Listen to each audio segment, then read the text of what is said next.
Ahora exploremos un dispositivo increíble, los transistores. Son aquellos que recibirán la información de los sensores y de acuerdo con esa información encenderán o apagarán los motores. Ahora conozcamos a los transistores. Estos dispositivos tienen diferentes aplicaciones. En esta ocasión los vamos a utilizar como interruptores. Los transistores que vamos a utilizar son los TIP42C, son transistores tipo PNP.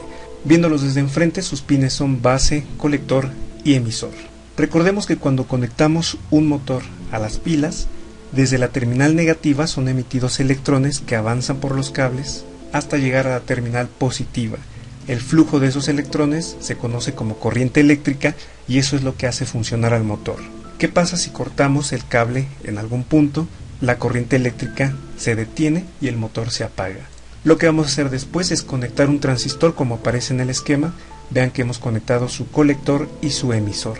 Después vamos a conectar un cable a la base del transistor. Será este cable el que va a controlar el encendido y el apagado del motor. Cuando este cable tenga carga positiva, el transistor va a impedir que los electrones pasen del colector al emisor. Por lo tanto, no habrá corriente eléctrica y el motor permanecerá apagado.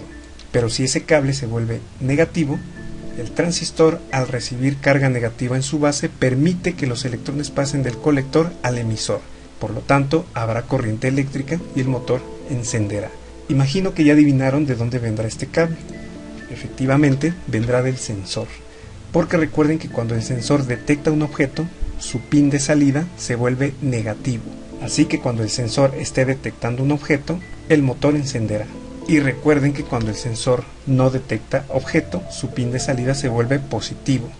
Así que cuando el sensor no detecte objetos, el motor se apagará. Será de este modo como vamos a utilizar los transistores. Ahora vamos a poner en práctica lo que vimos en la explicación anterior. Aquí tenemos ya un motor funcionando porque está conectado a una corriente eléctrica. Por el cable negro le llegan los electrones y por el cable rojo se van. Ahora vamos a cortar el cable negro para interrumpir la corriente eléctrica. Obviamente el motor se apaga. Luego he conectado este interruptor, no es necesario que ustedes lo hagan. Lo hice solamente para dejar claro el concepto de interruptor. El interruptor puede permitir el flujo de electrones o lo puede impedir, activando así o desactivando al motor. Aquí he sustituido el interruptor por uno de los transistores. Observen que los pines que he conectado a los cables son el colector y el emisor. Ahora voy a acercar un cable que tiene carga negativa a la base del transistor y vean lo que ocurre. El motor se enciende. Porque como recordarán, cuando este transistor recibe carga negativa en su base, permite que los electrones avancen creando una corriente eléctrica y encendiendo el motor. Y adivinen de dónde viene este cable. Viene del sensor. Lo que he hecho aquí es conectar el cable que proviene de la salida del sensor a la base del transistor. Es el cable blanco. Esto ustedes no lo hagan, solo es demostrativo.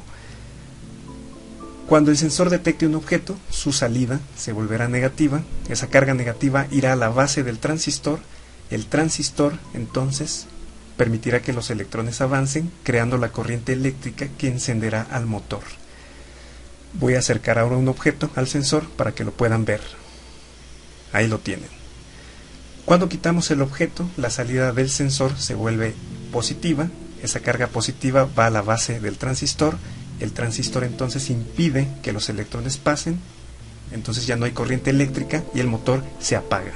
Aquí lo que quiero que observen es que el sensor está trabajando correctamente. Al detectar el objeto prende al motor. Pero vean que cuando le ponemos un objeto negro, el motor no enciende. Recuerden que ya explicamos por qué razón ocurre esto. Ahora observen esto, por favor. Voy a conectar la salida del sensor a la base del transistor, pero vean que hay una resistencia de por medio. ¿Observan algo raro? El motor gira, pero lo hace con mayor lentitud. justamente porque hemos colocado esta resistencia de por medio.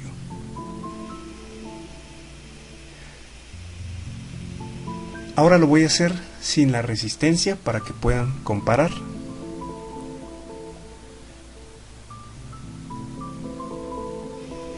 Vean que el motor gira un poco más rápido.